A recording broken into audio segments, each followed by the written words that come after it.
yako umwambia yeye tu ameinuliwa. Bwana tunakuabudu, tunakuinua. Shando baseka tora basika rabazai. We worship you, Lord. Just lift the name of the Lord in this place. Tell him he is lifted. There is none like you. Usichoke, fungua kinywa chako. Mwambie Bwana ametukuka. Mwambie ameinuliwa mahala hapa. Mwambie hakuna kama yeye, anastahili. Rabo shikato bazeka tomazai. Lift your hands and worship the Lord. Tell him he is worthy this morning. Tell him he is worthy. Tell him he deserves your praise and he deserves all your worship. There is none like him this morning. You are the King of Kings. You are the Lord of Lords. Your banners is lifted in our hearts, Lord. We lay down our crowns this morning and we proclaim you to be Lord of Lords and King of Kings. Tunakuinua asubuhi ya leo katika jina la Yesu Kristo. Thank you, Lord. You can give the Lord a mighty hand clap because he is worthy. Hallelujah! Hallelujah!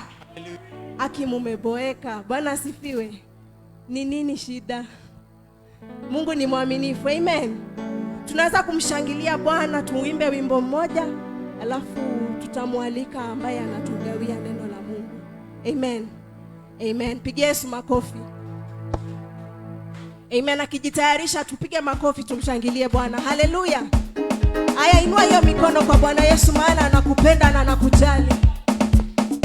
Shangwe na vigelegele kwa Yesu. You hai Jehovah, you hai milele. Mataifa tumsifu Yesu, you hai huyu Mungu. Hai Jehova, You hai milele. Mataifa mataifa tumsifu Yesu. haya, cheza kwa Yesu maana anakupenda. Haleluya. Haleluya, Yesu anakupenda na anakujali. Haya, ruka kwa Yesu. Haya, shangwe na vigelegele kwa Yesu. Haleluya. Haleluya. Haleluya. Haya, shangwe na vigelegele kwa Yesu. Hallelujah. Jesus is Lord. Father, we worship you, Jesus. Just keep standing on your feet in the name of Jesus. Endelea basi. Just keep standing on your feet in the name of Jesus. Tuendelee kusimama kwa miguu yetu katika jina la I want us Yesu. to lift up our hands in honor of the Lord this afternoon in the name of Jesus. Nataka tukamuinulie Bwana mikono yetu ya dhuhuri ya leo. Somebody bless him in a minute in the name of the Lord. Mtu naendelee kumbariki Bwana kwa dakika We katika bless jina la your Yesu. holy name today. Bwana twalibariki jina lako We takatifu. worship you in the beauty of your holiness and in the splendor of your majesty. Na pia tunaliabudu jina lako kwenye ukuu I wako. want you in a minute to commune with heaven in the name of the Lord. Nataka kwa dakika moja unene na mbingu katika jina la Lift Yesu. up your voice and lift up your hand and worship him this morning in the name of Jesus. Inua sauti yako na inue mikono yako uendelee kumwabudu We Bwana honor katika you jina la because Yesu. you're the Lord, you're highly exalted. Tunaliinua jina lako maana limeinuliwa sana. Heavens declare of your goodness. Mbingu hutagaza uzuri wako. The creation declare of your goodness. Hata viumbe hutagaza uzuri We wako. bless you today because you're good and you're faithful. Tunakubariki maana wewe ni mwema na umetupea Blessed kibali. and mighty God, eternal in nature. Wewe tunakubariki Bwana uishie milele. You are there before the beginning began. Ulikuwepo hata kabla mwanzo kuanza. Your name is the name above every name. Jina lako ni jina ambalo limezidi majina yote. Bible says that Jesus, because of humbling yourself, God exalted you. Biblia husema kwa sababu ya kunyenyekea kwako Bwana And he akakuinua gave you a name that is above every name. na akakupea jina lililozidi At the majina mention of yote, your name, every knee shall bow. na jina lako linapotajwa kila goti And litapigwa, every tongue shall confess that Jesus, you are the Lord. na ulimi wote utakiri kwamba wewe ndiye The Bwana. Bible says that in heaven there are 24 elders. Biblia husema mbinguni kuna wazee 24, The Bible says there are 4 living na creatures. pia kuna viumbe 4. Bible says day and night they bow and rise, worshiping you, Lord. Na Biblia husema ya kwamba kila siku wanainama na kunyenyekea wakikusifu. We join with the heavenly host today to worship you. Leo tunaungana na hawa wazee 24 na viumbe Somebody 4. worship the Lord, because of worship is more than a song. Kila mtu ashiriki kwenye kuabudu, maana kuabudu ni zaidi ya wimbo. Worship is more than music. Ibada ni zaidi ya It is nyimbo. when we pour our hearts before the Lord. Siku ya leo tunatoa roho zetu kwa We Bwana. tell him that he is worthy. Tunakwambia wewe We unastahili, declare that it takes the mighty hand of God for us to be where we na are. tunatangaza ya kwamba imegharimu mkono wa Bwana kuwa mahali We tulipo. can take all the time just to bless him, because he is the reason why we came. Tunaweza chukua muda wote kumwabudu, maana yeye ndiye sababu We tulipokuja. didn't come today to listen to the sermon, Hatukuja ili tu kusikiliza neno, but we came to encounter with the Lord of Lords. lakini tulikuja kupatana na Bwana wa His mabwana. encounter is greater than a sermon. Kupatana kwake ni zaidi ya neno. His still small voice in our hearts thunders stronger than the thundering of a well-prepared sermon. Hata sauti yake inasikika kuliko migurumo zaidi. When he speaks, mountains melt like wax. Wakati anaokea milima huyeyuka. We pray that he may minister to our spirits today. Tunaomba akatuhudumia siku ya leo. Flee your spirit from any hindrance and worship the Lord right now. Achilia roho yako kutokana na vizingiti vyote na Disconnect ukamwabudu your Bwana. mind from anything else and worship the Lord now. Toa mawazo yako kwa vizingiti vyovyote, uendelee kumwabudu Forget Bwana. about where you came from and worship the Lord. Sahau mahali ulipotoka, uendelee kumwabudu He Bwana. dwells in the worship of his people. Maana katika kuabudu kwa watu wake, That is where he dwells. hapo ndipo aishipo. Hallelujah. Hallelujah. When we release our worship to heaven, Wacha tuelekeze kuabudu kwetu when mbinguni. we release our worship to heaven, Wakati tunaachilia kuabudu kwetu mbinguni, heaven releases the rain of his glory. mbingu huachilia mvua wa neema yake. Just like the mist ascends to heaven and the clouds release the rain. Hata jinsi mbingu huachilia mvua, The way, that's the same way when we release our worship to him. hivyo ndivyo tu wakati tunaachilia ibada He yetu releases kwake, the rain of his glory. huwa anaachilia mvua wa utakatifu Yes, I already wake. feel something is happening right now. Ninahisi ya kwamba kuna kitu kinatendeka. My spirit can sense what is happening in the Hata roho earth. yangu inahisi kuna kitu ambacho kinatendeka. Continue worshiping him right now. Endelea kumwabudu Bwana. Burdens get lifted up when we worship. Kuna mizigo ambayo inachukuliwa wakati tunaabudu. Yokes get broken when we worship Hata him. nira zinavunjwa wakati tunamwabudu. Atmosphere are changed when we worship him. Hata anga inabadilika wakati I tunamwabudu. don't want to tell you we shall worship him for how long, but just worship him right now. Sitaki kukuambia tutaabudu kwa dakika ngapi, lakini endelea kuabudu. Almighty Father, we worship you today. Baba mwenye nguvu, tunakuabudu We are leo. gathered in this sanctuary to bless your holy name. Tumejumuika kikao hiki ili kuabudu jina We lako. thank you because you have been good and faithful to our lives. Na tunakushukuru maana umekuwa mwaminifu maishani. There are times that we have not been so good and so faithful. Kuna wakati hatukuwa wazuri na hatukuwa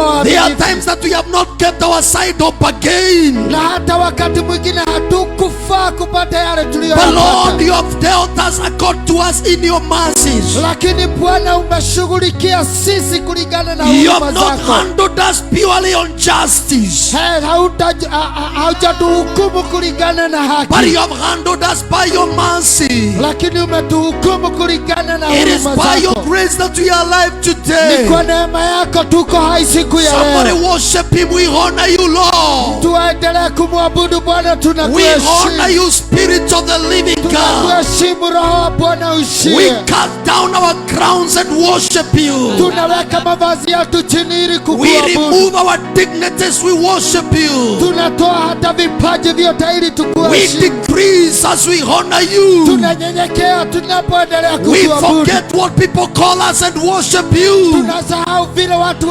wanatuita, We tunaendelea forget our kukuabudu. successes and honor you. Tunasahau ufanisi wetu, tunaendelea We kukuabudu. forget our failures and frustrations and worship you. Tunasahau kuanguka kwetu na kutamauka, May tunakuabudu. the lifting up of our hands come to you like an evening sacrifice. Wacha kukuinulia mikono kwetu kuja kama dhabihu. May the lifting up of our hands come to you like a sacrifice Wacha today. kukuinulia mikono kwetu kuwe kama dhabihu. Because what can we give and what can we bring to you? Maana ni nini nyingine tunaweza What tukakuletea? can we bring that can be acceptable to Ni you? nini kingine tunaweza kuletea The kikubalike? Bible says that heaven is your dwelling place. Biblia husema mbingu ni mahali The pako Bible says usipo. that the earth is your footstool. Na pia dunia ni mahali ambapo una And the kanyaga. Bible says, where is that temple that we can build that you can feed? Na Biblia husema ni nyumba gani tunaweza jenga But the ikatoshea. Bible says Lakini Biblia inasema that there is one thing that you seek. ya kwamba kuna kitu kimoja tu A humble and a unatafuta. contrite spirit you shall never despise. Roho ambayo imenyenyekea na imevunjika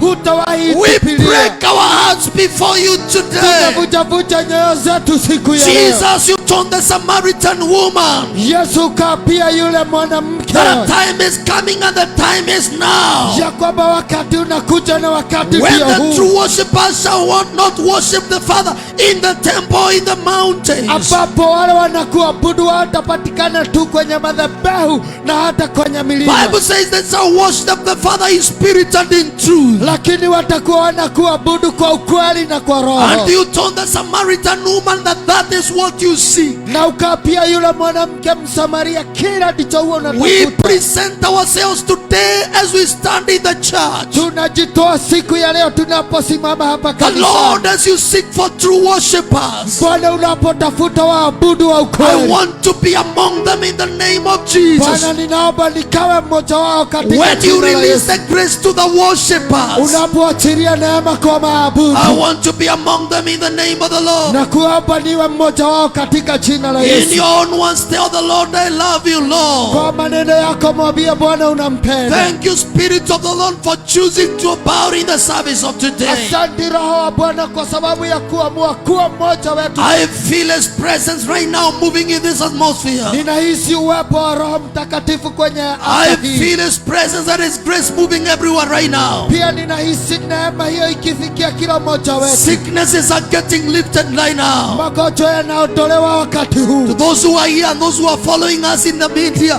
the Lord is working right now. Wale ambao tuko hapa na hata wale wanatufuata mtandaoni, Bwana anakufanyia The kazi. power of God is in display today. Nguvu za Bwana zimo mahali hapa. Zalabababa shakala malaboza. In the name of Jesus. Katika jina la Yesu. In the name of Jesus. Katika jina la Yesu. In the name of the Lord. Katika jina la This Bwana. atmosphere is charged with the power of the Holy Ghost. Mazingira haya yamejaa uwepo wa Roho We Mtakatifu. release the power of the Holy Ghost in this congregation. Tunaachilia nguvu za Roho Mtakatifu kwenye umati. I bind every contrary spirit, Na pia ninafunga roho wote unaokuja kinyume. every anti-worship spirit. Na roho wote wa kutoabudu. I close your doors. Ninakufungia milango yako. Kaparagababo santana mama mazaya.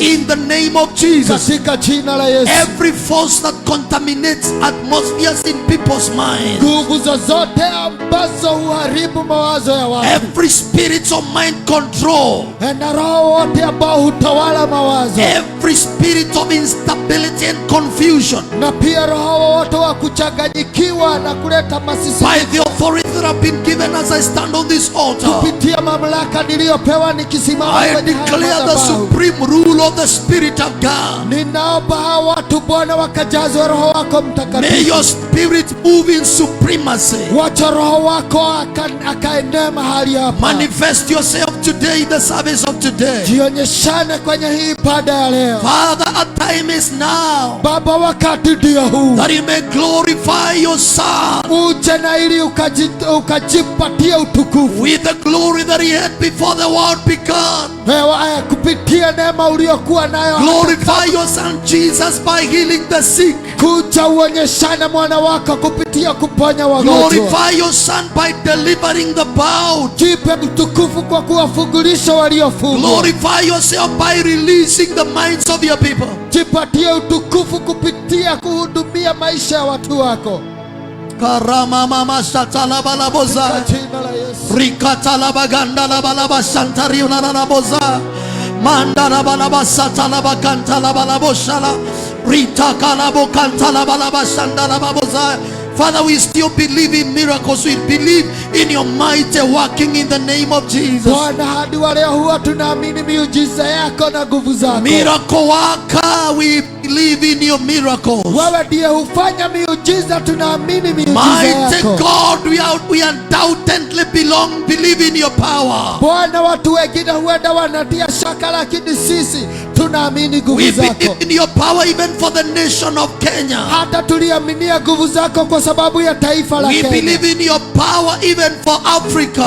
Tunaaminia nguvu zako hata kwa sababu ya bara la Afrika. This season, Lord, Msimu huu Bwana is the season of your manifestation. ni msimu wa kujionyeshana wewe. Is the season of your Ni glory. msimu wa utukufu We wako. choose not to fear, but we choose to believe. Tumeamua hatutaogopa, lakini Bible says whatever we shall agree on earth, Biblia husema kile ambacho tutakubaliana it hapa shall be duniani established in heaven. kitafanyika huko We mbinguni. agree in the service of today Tumeaminiana kwenye hii ibada ya that leo from today 28th of March ya kwamba 2021 kuanzia leo tarehe 28 you are starting a journey of manifestation. unaanzia safari ya You kujidhihirisha. shall manifest yourself in churches. Utajidhihirisha makanisani, You shall manifest yourself in families. hata utajidhihirisha kwenye familia, You shall manifest yourself in communities. utajidhihirisha hata kwenye vijiji, You shall manifest yourself in the nation of Kenya. utajidhihirisha kwenye taifa la Kenya. We stop by the authority,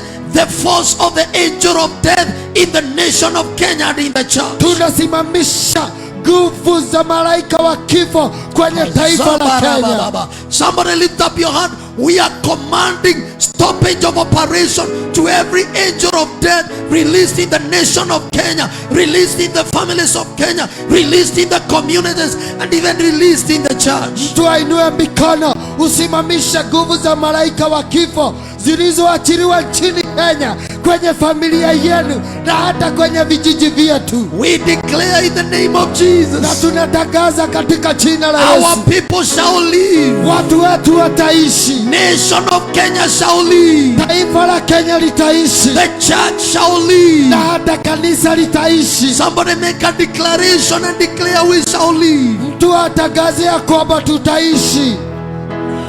I feel the move of God as your prayers are sent to heaven right now. Ninahisi uwepo wa Bwana, maombi yako yanapotumwa mbinguni. Let your prayer rise to the heavens in the name of the Lord. Wacha maombi yako yainuke yaelekezwe mbinguni.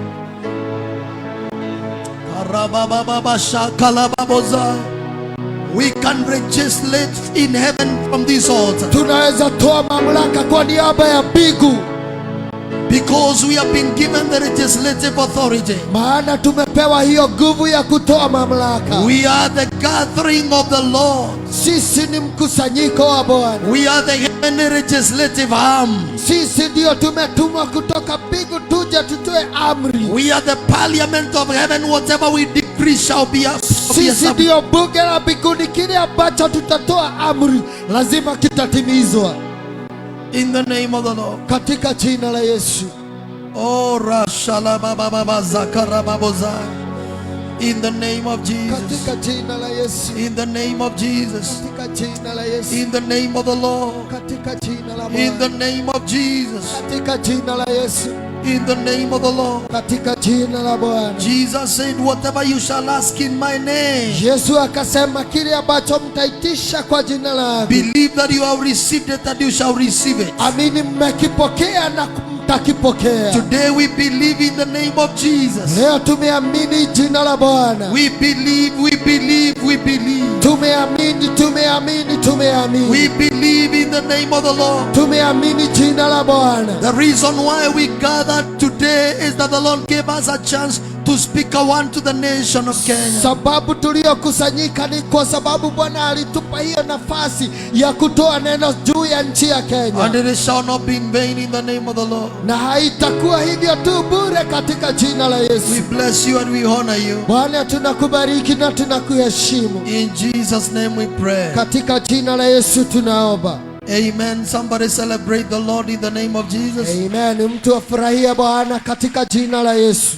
The Lord bless you so much. Bwana wabariki sana. I request you to take your blessed seats in the name of Jesus. Naomba tuchukue vitu vyetu katika jina la Yesu. We are honored to be in the presence of the Lord today, Tumeheshimika kuwa kwenye uwepo wa Bwana siku ya and leo. even to gather in the house of God today. Hata kukusanyika kwenye nyumba ya Bwana siku ya leo. I greet you all in the name of the Lord. Praise the Lord. Ninawasalimu nyinyi nyote kwa jina la Yesu. Bwana apewe sifa. Just lift up your hand and greet me in the air in the name of the Lord. Inua mkono wako unisalimie kwenye anga katika jina la Yesu. Also help me to welcome those that are watching us from our page on Facebook and YouTube in the name of the Lord. Na pia ninawaomba mnisaidie kualika wanaotutazama mtandaoni. The Lord really bless you so much Bwana wabariki kabisa katika jina la Yesu. for choosing to be here. I know yesterday we were here. Kwa sababu ya kuchagua kuwepo hapa, kwa sababu jana tulikuwa hapa. We were here for a wedding, and today we came to celebrate the doings of the Lord. Tulikuwa hapa kwa harusi na leo tumekusanyika ili tufurahie matendo ya Bwana. Our visitors that have visited us, we love you so much. Wageni wetu mliotutembelea tunawapenda sana. Help me appreciate Pastor David and the wife as they start wherever they are Saidieni going to the kufurahia church. Pastor David na mke wake The wanaposalimia. Lord bless you so much. Bwana wabariki sana. They are sons also in this house and blessed to be here. Pia wao ni wana kuwa hapa na tumebarikiwa kwa sababu ya uwepo wenu. Every other visitor, thank you Timothy, thank you Philip, and all the other visitors that are here. Na pia tuna wageni wengine Philip, Timothy na wageni wengine, barikiweni Thank you, sana. our brother, for choosing to be here today. Asante ndugu kwa sababu ya kuchagua kuwa hapa siku ya leo. Hata wewe mwenyeji, I really bless the Lord because of you. Ndaginya we wagoko ni turagoca Ngai ni undu waku. We appreciate you, Cyrus, for fellowshipping with us today. Cyrus, hata kama wewe ni mmoja wetu tunafurahia sana umetutembelea. On Sunday, I ministered something that the Lord had put in my mind. Siku ya Jumapili nilishiriki neno ambalo Bwana aliweka ndani yangu. I did not know why the Lord impressed that word to me so heavily when I was coming to minister. Sikujua ni kwa nini Bwana akalitia hilo neno kwa uzito sana nilipokuwa nasimama kuhudumu. But in this season of uncertainties, Lakini kwenye huu msimu wenye shaka, the Lord is faithful. Bwana ni mwaminifu. Tell your neighbor, the Lord is faithful. Ambia jirani yako Bwana ni mwaminifu. Amen. Before I read the word of God today, Kabla nilishiriki neno la Bwana siku ya leo, I want to appreciate my wife in the service today. nataka kutambua uwepo wa mke wake kwenye ibada ya siku ya I leo. also request her to stand and wave to the Na church. pia namuomba asimame asalimie kanisa. The Lord bless you so much. Bwana akubariki sana. So I was saying the Lord impressed me to speak last Sunday on wading through uncertainties. Bwana akanisukuma nishiriki neno kupenya katika hali ya shaka. Because I really felt that there was a lot of uncertainties in the atmosphere. Maana nilihisi kwenye hali ya anga ya kwamba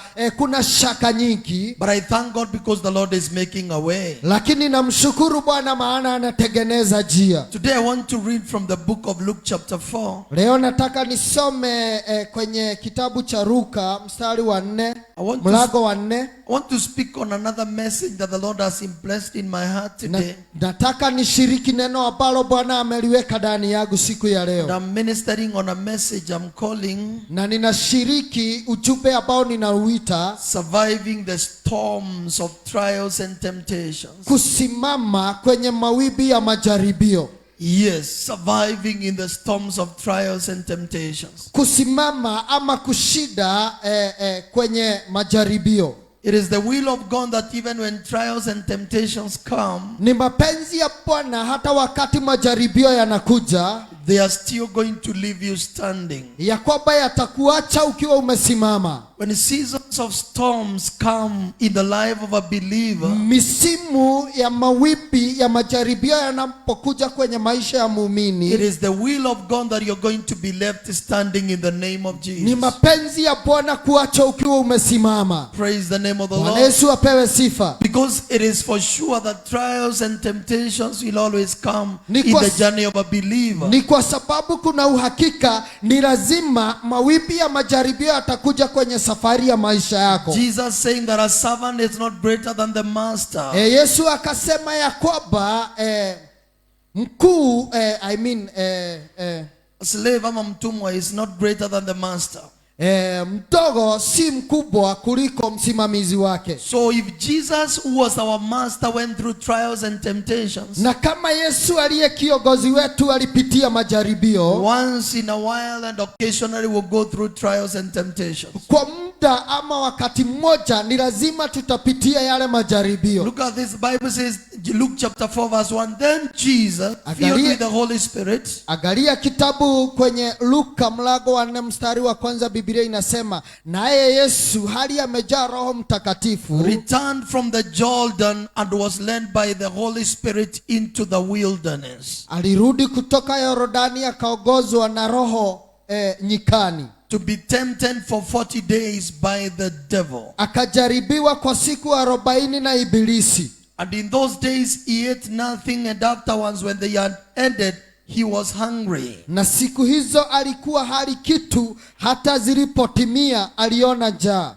The Bible says, and the devil saying to him, Biblia inasema Ibilisi akamwambia, if you are the Son of God, command this stone to become bread. ukiwa ndiye mwana wa Mungu, liambie jiwe hili liwe mkate. But Jesus answered to him, saying, Yesu akamjibu, it is written, imeandikwa, man shall not live by bread alone, but by every word of God. ya kwamba mtu hataishi kwa mkate tu, ila neno litokalo kwa Bwana. And I know you know that story continues how the devil took him to a high to a high mountain, showed all the kingdoms of the earth for a moment. Najua unaelewa kisa hicho, jinsi shetani alimuongoza Yesu akampandisha juu kumwonyesha miliki zote za ulimwengu. And you know what he was telling him, that if only you worship me, I'm going to give you everything that you desire. Akamwambia ya kwamba ukiwa tu utaniabudu nitakupa kila kitu ambacho unakitamani. But Jesus, you know how he answered him in verse number 8. Lakini unajua jinsi Yesu alivyomjibu kwenye mstari wa He 8. told him, get behind me, Satan, Akamwambia, rudi nyuma yangu Shetani, for it is written, maana imeandikwa, you shall worship the Lord your God, and him alone you shall serve. msujudie Bwana Mungu wako, umwabudu yeye peke yake. And the story continues how he brought him to Jerusalem and put him in the pinnacle of the temple. Na inaendelea jinsi alivyompandisha juu ya kinara cha hekalu. And he told him, if you think you are the Son of God, throw yourself down from here. Na akamwambia, ikiwa unafikiria wewe ndiye mwana wa Mungu, jirushe kutoka hapa. And for sure, Satan even quoted a scripture Na hata Shetani akamtajia maandiko from the book of Psalm chapter 91, kutoka kitabu cha Zaburi 91 verse number 11, and he told him, it is written, kutoka mstari wa 11 akamwambia imeandikwa, that he shall give his angels charge over you to keep you, ya kwamba atawatuma malaika wake wakushike, and in their hands they shall bear you up, so that you don't dash your foot against the stone. na kwa mikono yao watakushika ili usiguze hata jiwe. But Jesus stood strong even after being tempted 3 times. Lakini Yesu akasimama kwa nguvu hata baada ya kujaribiwa mara And he 3. told the devil, it has been said, you shall not tempt the Lord your God. Akamwambia Shetani, imeandikwa ya kwamba usimtie Mungu wako kwenye majaribio. Jesus quoted Deuteronomy chapter 6 verse number 16 to the devil. Yesu akamtajia Shetani kitabu cha Kumbukumbu la Torati chapter 6 verse number 16. mstari wa mlango wa 6 mstari wa 26, Where the Bible says you shall not tempt the Lord your God. ambapo maandiko yameandikwa ya kwamba usimtie Mungu wako kwenye And majaribio. when the devil had finished all the Na temptations, baada ya shetani kumalizia majaribio he yake, departed for an opportune time. akamuondokea. Allow me to read one more verse Niruhusu nisome andiko lingine moja in the book of James. kutoka kitabu cha Yakobo. Allow me to read just one more verse in the book of James, Kutoka kitabu cha Yakobo chapter 1 and verse number 2.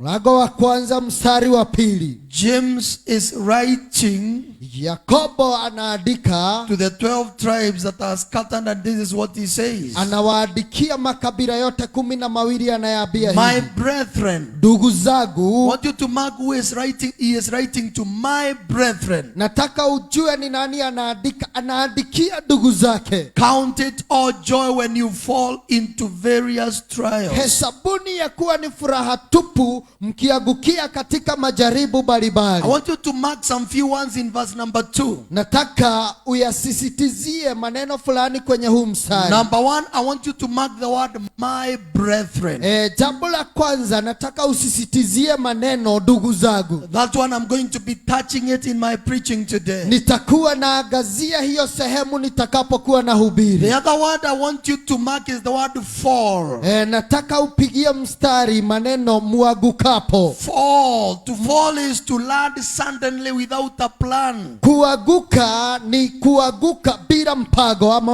It is mpangilio. finding yourself in a situation that was not in your program. Ni kujipata mahali ambapo huko umeratibia. And I also want you to mark the word various trials. Na pia nataka upigie mstari majaribio kadhaa. The word various comes from the word vary. Na kadhaa inatokana na mambo kadha wa So kadha. it means that the trials vary from one person to another. Kumaanisha majaribio hutofautiana kutoka mtu mmoja hadi mwingine. Number 2, they vary from one season to Na another. pia hutofautiana kutoka msimu mmoja hadi mwingine. So let's go on verse number what? The Bible says verse number 3. Wacha tuangalie mstari wa 3. Knowing that the testing of your faith. Mkifahamu ya kuwa kujaribiwa kwa imani I yenu. want you to mark the word testing, Nataka usisitizie neno kujaribiwa. which in Greek is dokimion.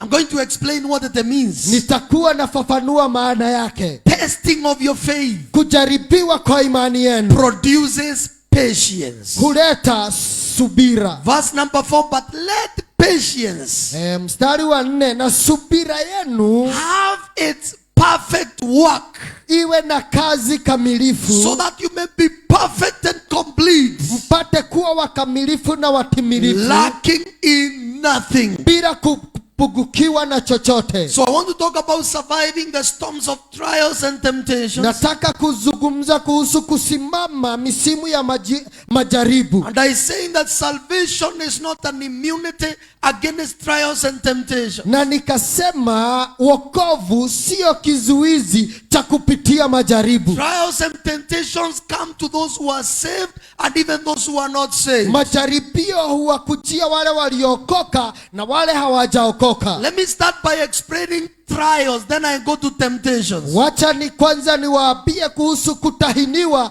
kisha nije kwa So majaribio. what is a trial? Kwa hivyo kutahiniwa ni nini? Praise the name of the Lord. Bwana Yesu apewe sifa. A trial is the test of quality.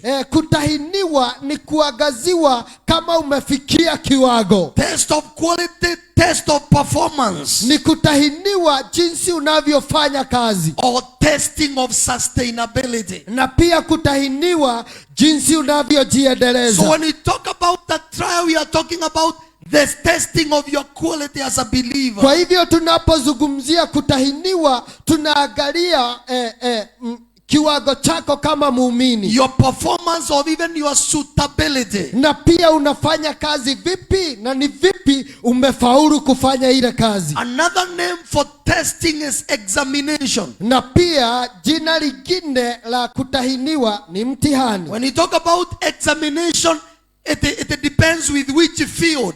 Tunapozungumza kuhusu mtihani inategemea ni kwenye nyanja gani. To a medic examination is whereby they check, they take you through some tests to check whether you are whether you are healthy or not. Wauguzi watakufanyia majaribio kadhaa waone unaugua wapi. They test your blood to check evidence of disease causing organisms. Wanatahini damu yako waone kama kuna viini vinavyosababisha ugonjwa. Examination to a teacher means a paper that is given to a student to test the suitability or the level of conceptualization. Mtihani kwa mwalimu ni karatasi ambayo hupewa mwanafunzi ujipime jinsi umekuwa ukifanya kazi. Like now our form 4s are doing examinations. Wanafunzi wa kidato cha 4 wanaendeleza mtihani wao. Tomorrow they will be doing mathematics paper 1, I think chemistry paper 1, to test their suitability and adaptability.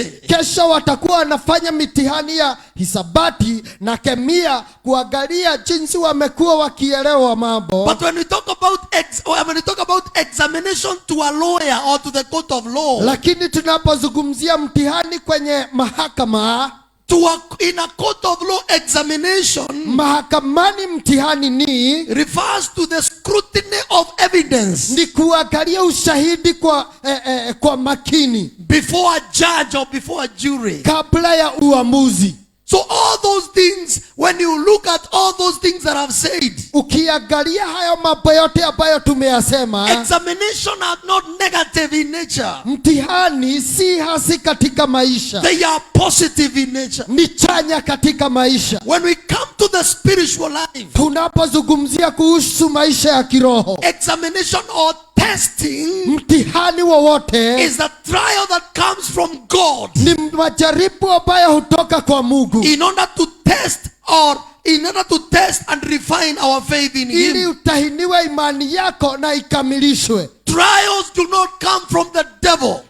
Majaribio hayatoki kwa shetani. Temptations come from the devil, but trials come from the Lord. Mtihani hutoka kwa Mungu, lakini majaribio hutoka kwa shetani. And I have ever said this a certain time here and I will repeat. Kuna wakati nimewahi sema na nitarudia. God allows trials in our lives. Mungu huruhusu mitihani maishani. To test many things, and I'm going to list 4 things that God tests in the life of every believer. Ili kutahini mambo manne ambayo nitayarudia kwenye maisha ya muumini. Number 1, trials test the nature of your faith. Jambo la kwanza, mtihani hujaribu kiwango cha imani yako. What is the nature of your faith? Kiwango chako cha imani ni kipi? Do you have much faith or little faith? Una imani nyingi au una imani chache tu? Do you have strong faith or weak faith? Una imani yenye nguvu ama ni dhaifu? It is through a trial that we know the nature of your Ni faith. kupitia mtihani ambapo tunajua kiwango cha imani yako. Trials reveal the strength of your commitment. Mtihani huonyesha jinsi ulivyojituma. What is the strength of your commitment? Nguvu zako za kujituma zinatoshana aje? If you want to know whether you are committed to the works of the Lord, ikiwa unataka kujua umejituma kwa kiwango kipi katika kazi ya Bwana, check yourself when things are not working right. Jiangalie wakati mambo hayaendi vile ulivyotarajia. Everybody can be committed to the Lord when their bank accounts are loaded. Wakati Praise the Lord. hifadhi zetu zina pesa, tunaweza jituma kwa Bwana. But when the accounts are not loaded, Lakini wakati hazina pesa, are you able to still stand committed to the sijui Lord? kama unaweza kusimama vile ulivyokuwa umesimama. Number 3, trials reveal the level of your maturity. Na pia huonyesha ukamilifu wako. It is examination that distinguish boys from men. Ni mtihani hutofautisha kati ya vijana na wanaume. It is the examination that show who is mature and who is not mature. Ni mtihani huonyesha ni nani aliyekamilika na ni nani hajakamilika. If you find yourself that when things are not okay, you are not able to stand, you are an immature believer. Ikiwa unajipata wakati mambo yameharibika, huwezi ukasimama, hujakomaa kama muumini. And number 4, they reveal the health of your attitude. Na pia huonyesha mtazamo wako. And that is why God tried the children of Israel. Na ndiposa Mungu akawatahini wana wa Israeli. And he says this in Deuteronomy chapter 8 verse number 2. Na anasema hivi kwenye kitabu cha Kumbukumbu la Torati 8 mstari wa 2. He is reminding them this. Anawakumbusha haya. He is telling them, Deuteronomy 8 verse 2, you shall remember Anawaambia ya kwamba mtakumbuka that the Lord your God led you ya kwamba Mungu wenu aliwaongoza all the way these 40 years in the wilderness. Miaka hiyo yote nyikani. Why? To humble you.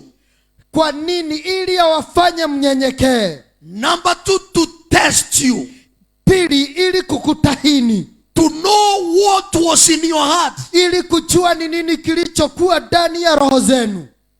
If you want to know what is in the heart of a person, ikiwa unataka kujua kilichomo ndani ya mtu, check him when he is pressed in a corner. Mwangalie wakati amesukumwa kwenye pembe fulani. Don't check how I speak when I'm excited. Usiangalie jinsi ninavyozungumza wakati nina furaha. Check when I'm pressed in the corner. Angalia wakati nimefinyiriwa mahali kwa kona. That's when you realize some people can be rude. Hapo ndipo utagundua watu wengine wanaweza kosa nidhamu. That's when you realize some people are arrogant. Wakati mwingine utagundua wengine hawana heshima. Because for you to know, ili wewe ujue the nature of the juice in a fruit, sharubati ni aina gani yenye iko ndani ya matunda. You need to press the juice from the fruit. Lazima utavuja lile tunda. Glory be to Jesus. Bwana Yesu apewe sifa. It is through squeezing the juice, ni kupitia kulifinya lile tunda, that you distinguish between an apple and a Sodom apple. Utagundua kati ya dogu na tufaha. But when you look at all of them flourishing, lakini unapoangalia yote mawili, actually a Sodom apple looks more beautiful and yellow than the real apple. Dogu hukaa nzuri ukiangalia kuliko tufaha. But when you squeeze it, lakini unapofinya, that's when you realize this was not a true apple. This was the apple that used to grow in Sodom. Hapo ndipo unagundua ya kwamba hii ndio tufaha ambayo ilikuwa inakuwa kule Sodomu. Hallelujah. Hallelujah. How do you behave when you are squeezed in the corner? Huwa unafanya vipi wakati umefinywa? To test what is in their hearts. Kutahini kile ambacho kipo ndani ya roho yako. To see whether you would keep his commandments or not. Kuangazia kama unaweza weka amri zake au la.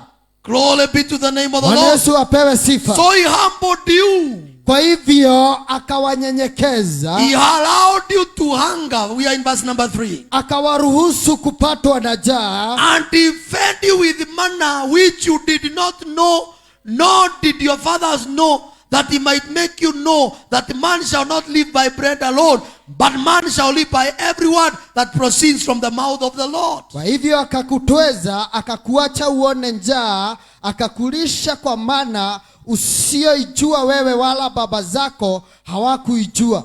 God knew that these guys would not appreciate the taste of manna. Bwana alijua ya kwamba hao watu hawatafurahia kuoja mana, until he makes them to be hungry. hata wakati alipowafanya waone njaa. If you are with me, say hallelujah. Ikiwa tuko pamoja, sema hallelujah. Also in the book of Exodus chapter 13. Na pia katika kitabu cha Kutoka 13. Verse number 17 the Bible says. Mstari wa 17 Biblia inasema. Exodus 13:17 to 18 the Bible says. 13:17. Kutoka mlango wa 13 mstari wa 17. It came to pass. Basi na ikafika, when Pharaoh and let the people go. Farao alipokwisha kuacha watu hawa waende zao. Verse number 17. Verse number 17, yeah. Mstari wa 17. That God did not lead them by the way of the land of the Philistines. Mungu hakuwaongoza kwa njia ya nchi ya Wafilisti. Although that was near. Ijapokuwa ilikuwa ni ya karibu. For God said. Maana Mungu alisema. Lest perhaps the people change their minds when they see war. Wasije wakagairi watu hawa hapo watakapokutana na vita and return to Egypt. na kurudi Misri. Verse number 18, the Bible says, Mstari wa 18 Biblia so inasema, God led the people around lakini Mungu akawazungusha hao watu by the way of the wilderness kwa njia barakade of the Red Sea. kwa njia ya bara ya kando ya bahari ya And the Shamu. children of Israel went up in orderly ranks out of the land of Egypt. Wana wa Israeli wakakwea kutoka nchi ya Wamisri hali ya wamevaa silaha. Praise the name of the Lord. Na Yesu So apewe two sifa. things that come from that verse. Kuna mambo mawili yanajitokeza kwenye mstari huo. Number one, God allowed them to face trials to harden them. Mungu akawaruhusu wapitie majaribio ili nyoyo zao ziwe na ugumu. God knew that these guys, Mungu alijua hawa watu vile wako, ulia mahana le wakikutana na the Egyptian, the enemies, macemania na tho ciao, they have never fought any battle. gutire mbara mari marua, They will not be able to fight. matikahota kurua. Let me give you a revelation. Wacha nikupe ufunuo. God allowed the children of Israel Mungu akawaruhusu wana wa Israeli to fight with him wapigane na yeye kwanza before they fight with the enemy. kabla ya kupigana na maadui zao. God was not fighting with them to finish them. Mungu hakuwa anapigana na wao kuwaangamiza. He fought with them to harden them so that when they meet the enemy, they'll be able to stand. Lakini alipigana na wao kuifanya ngozi yao iwe gumu ili watakapokutana na adui waweze kusimama. Praise the Lord. Bwana Yesu apewe There are sifa. things that we go through in this life Kuna mambo ambayo huwa tunayapitia maishani whereby God allows us ambapo Mungu huturuhusu to go through them to harden us. tuyapitie ili atufanye tuwe na ngozi gumu.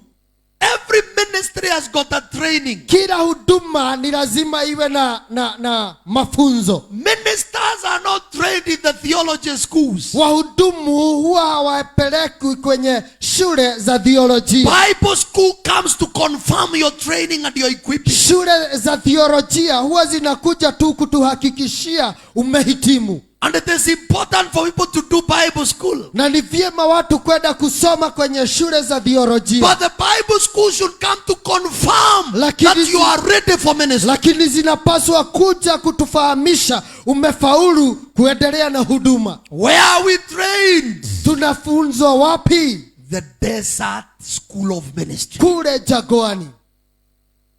Glory be to the name of the Bwana Lord. Yesu apewe sifa. I'm talking about the desert school of ministry. Ninamaanisha shule ya kule nyikani. Or the wilderness training college. Inaitwa shule kuu ya nyikani. When you graduate with a diploma from the wilderness school of ministry, Unapohitimu na stashahada kwenye shule kuu ya nyikani, you will be more suitable than a person with a PhD in theology. utakuwa umehitimu zaidi kuliko aliye na uzamifu kwenye shule ya theolojia. So if you get lucky to get that PhD in ministry after you have that WSM, Kwa hivyo unapoenda kule nyikani Theological College, utakuwa umehitimu zaidi. you'll be able to see things from the right perspective. Utakuwa unaona mambo kwa njia ipasavyo. Hallelujah. Hallelujah. Praise the name of the Lord. Bwana Yesu apewe sifa. Let me continue in James chapter 1 where we read. Wacha turudi kwenye kitabu cha Yakobo moja mahali ambapo tulisoma. 1 verse number 2 to 4. I told you to mark a few ones there. Niliwaambia sisitizie maneno kadhaa hapo. James is talking about trials. Verse number 2. Yakobo anazungumzia kuhusu majaribio. He says this. Anasema hivi, James chapter 1 verse 2. My brethren, anasema ndugu zangu, count it joy when you fall into trials. Let me expound this verse. hesabuni kuwa ni furaha wakati mnajaribiwa. He uses the word my brethren. Anatumia jina ndugu zangu. Another name for my brethren is my brothers. Ndugu zangu ni sawa na watu wa uzao wetu. What is the meaning of brethren in the Bible? Ndugu ni kumaanisha nini kwenye Biblia? These are people that share a common faith. Ni watu ambao wanashiriki kwenye imani moja. Provided we share a common faith, Punde tu tunapoanza kushiriki kwenye imani we moja, are brethren. sisi tunakuwa ndugu. So he is addressing brethren, and I want to say this. Kwa hivyo anawazungumzia ndugu. Nataka niseme hivi. This part of the scripture says this. Hii sehemu ya Biblia inasema hivi. Trials do not come because you are not right with God. Majaribio hayakuji kwa sababu hamna uwiano na Mungu. When things don't go right, Wakati mambo hayaendi sawa, it does not necessarily mean sio kumaanisha that God is annoyed with ya you. kwamba Mungu amekasirishwa na wewe. Praise the Lord. Bwana Yesu apewe There are sifa. things that are happening in our nation Kuna today. mambo ambayo yanafanyikia taifa letu. I'll be showing you how to distinguish between trials and temptations later. Nitakuonyesha kutofautisha mtihani na majaribio. But there is a possibility that some things that we are going through, Lakini kuna uwezekano yale mambo tunapitia it is a training that God is training in ni the church. mafunzo ambayo tunayapitia. Praise the name of the Lord. Bwana Yesu apewe The sifa. second verse is when you fall. Okay, when. The second one is when. Biblia inasema jambo la pili ni lini. From NIV, when you fall into temptation. Biblia inasema wakati tuangukapo majaribioni. Not if you fall into temptation. Sio tu ikiwa utaanguka. It means when you meet the word when. Unapopatana na jina lini, The word when means it is assured. jambo hilo linamaanisha ya kwamba ni lazima.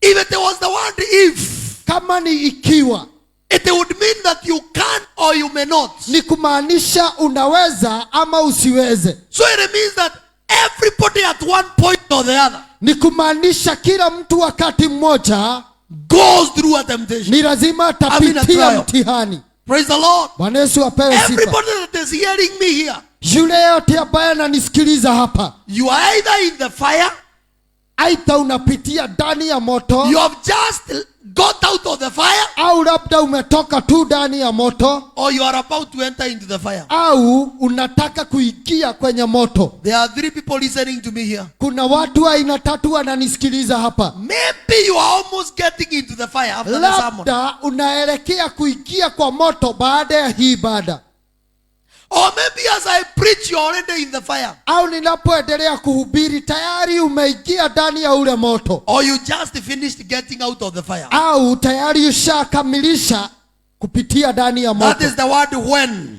Huo ni wakati upi? The other one is fall. Jina hilo lingine ni uangukapo. I said falling is suddenly without control. Nilisema ni ghafla bila kutarajia. These are not things that you had planned. Haya si mambo ambayo ulikuwa umepangia. Praise the name of the Lord. Bwana Yesu apewe sifa. Ninulia mkono hivi katika jina la Yesu Kristo. Hallelujah. You know there are things that happen so suddenly. Kuna mambo ambayo hufanyika ghafla sana. I remember on Friday when the announcement was given by the president. Nakumbuka siku ya Ijumaa wakati rais alitoa tangazo. I was with a certain pastor. We were sitting somewhere with a pastor who ministers in Nairobi. Tulikuwa tumeketi na mhubiri fulani ambaye huhudumu Nairobi. We were taking a cup of tea somewhere. Walikuwa wanakunywa kikombe cha chai mahali. And then as we were continuing, Lakini wakati walikuwa wanaendelea na once the president releases the bombshell, lakini wakati huo tu rais akaachilia ujumbe. we were planning for something that was supposed to take place yesterday and today. Kuna mambo ambayo tulikuwa tunapanga yalikuwa yanapaswa kufanyika jana na leo. And all of a sudden everything changed. Lakini kwa ghafla kila kitu kikabadilika. Sudden and without control. Ghafla na huwezi ukabadilisha. That is how trials come. Hivyo ndivyo majaribio humpata mtu. God does not give you a notice Mungu hakupatii notisi yoyote. and tell you, brother, next year on June 26th, Na anakuarifu ya kwamba mwaka ujao tarehe 26 I'll pass you through a trial. nitakupitishia kwenye mtihani. Prepare yourself. Jitayarishe. It is sudden. One time things are okay and the other time things are not okay. Ni ghafla, wakati huu mambo yako sawa, lakini kwenda kupinduka tu mambo yamebadilika. 1 minute Jesus is in river Jordan, Wakati mmoja Yesu yuko kwenye mto Yordani, being baptized by John. anabatizwa na Yohana. The Holy Ghost is upon him. Roho Mtakatifu The anamjia. voice is thundering from heaven. Sauti inasikika kutoka mbinguni. This is my Huyu son, ndiye mwana wangu, who I love. yule ambaye ninampenda. That is glorious. You know, everybody is celebrating him. Hilo ni jambo la kusherehekea. Ghafla bin fu. Lakini ole mwe Pu akauko amechukuliwa na yule roho tu. hina orohoria umanake akamuoya. Biblia inasema roho wa Bwana alishuka juu yake. Kiugo kia Ngai gikauga roho wa Ngai ukimoikorokera. Mstari wa 4 unasema na yeye Yesu Mohari wa kano kauga nake Jesu akachukuliwa na Roho Mtakatifu, akioyo ni Roho Mutheru, ti roho wa ngoma, akapelekwa jangwani. agitwarwo werũ-inĩ. Na wakati Roho Mtakatifu alifika pale, Na hĩndĩ ĩrĩa Roho Mutheru akinyire harĩa, he handed him over to the devil. akĩmũneana kũrĩ Shaitani. Am I talking to somebody today? Ndiĩ kana kwĩ mũndũ ndĩrarĩria ũmũthĩ. Praise the name of the Lord. Bwana Yesu apewe sifa. That is about a trial. Hiyo ni kuhusu majaribio. So in the book of 1 Peter chapter 1, Kitabu cha Petero wa kwanza mstari wa kwanza. okay, maybe before you go to there, in the book of James, let's go to verse number 3 and 4. Kabla ya kwenda kwenye kitabu cha Petero, twende kwenye mstari wa 4 kwenye kitabu cha Yakobo. Okay, verse number 3, the testing of your faith produces patience. Kifahamu kuwa kujaribiwa kwenu huleta subira ya imani yenu. Can we check a few things that come from the trials? Number 1, Wacha tuangalie yale ambayo hutoka kwenye kutokana na majaribio ni subira. Patience is endurance. Subira ni uvumilivu. Endurance is forbearance. Uvumilivu ni kushikilia. Forbearance is tolerance. Na kushikilia kule ni Tolerance is the ability to withstand the pressure. Uvumilivu ni uwezo wa kudhibiti shinikizo lolote. Praise the name of the Lord. I don't Yesu know. apewe sifa. Kimashia is not here, but maybe Justin knows. Kimashia hayuko lakini Justin anajua. When you are talking about resistance, Wakati tunazungumzia kuhusu kuzuilia ama kukataana. you talk about resistance and tolerance. Wakati tunazungumzia kuhusu kukataana na kuvumilia. Resistance ni kitu ingine ya electronics. Resistance. Tule tu vitu tunaweka kuzuilia moto kupita kiasi. To resistance ni tonyamo turia tugiragiriria indo ihie. We talk about resistance and tolerance. Twaragia horo wa to resistance na You are told it is 4% tolerance, 1000 kilo ohms. Sawa, he understands what I'm talking about. yes, kila mtu ameelewa. Praise the name of the Lord. Hallelujah. That is number 1. The second thing that comes from trials, Jambo la pili ambalo hutokana na is majaribio as number 1, when patience has finished his work. ni wakati ambapo subira inapokamilisha. Let patience have his perfect work, that you may be perfect and complete. Subira na iwe na kazi kamilifu, mpate kuwa wakamilifu na watimilifu. So number 2, it produces perfection and completeness. Jambo la pili ni kukamilika na utimilifu, Lacking in nothing. bila kukosa chochote. That means maturity. Huko ni kumaanisha kukomaa. We mature through trials. Kuwa tunakomaa kupitia mitihani.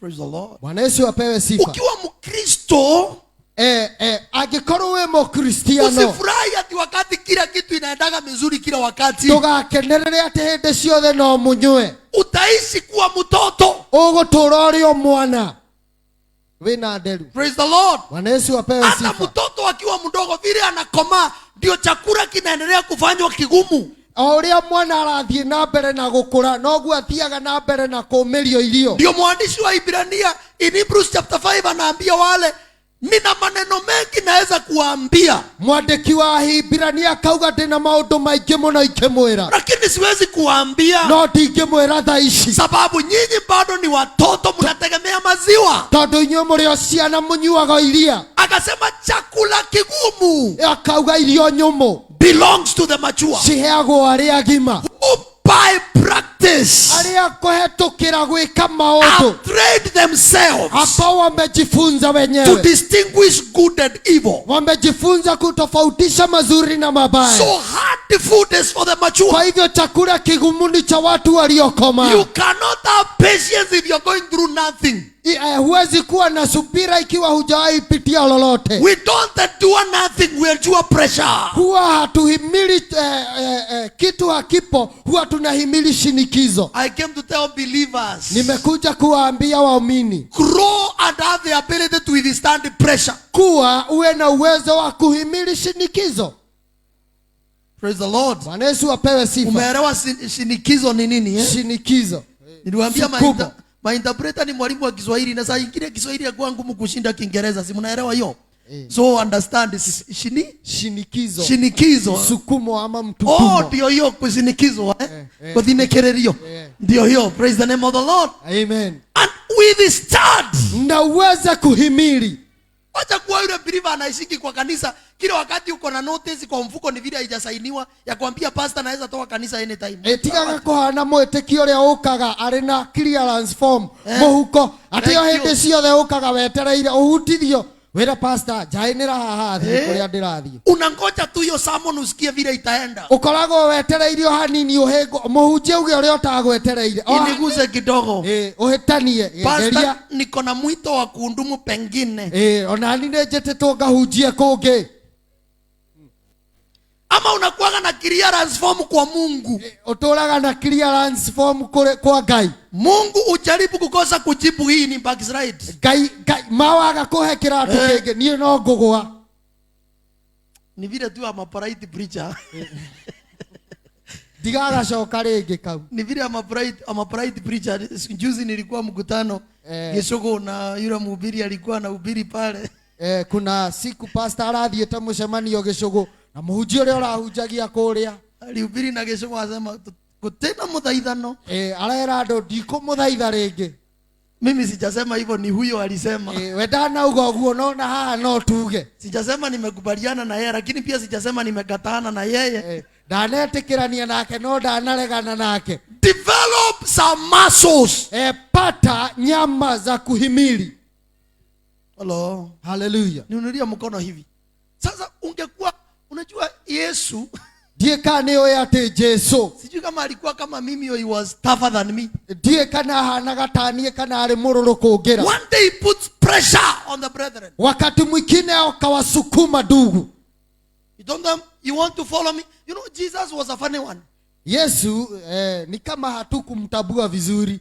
Yani mtu anajitolea vizuri kufuata Yesu.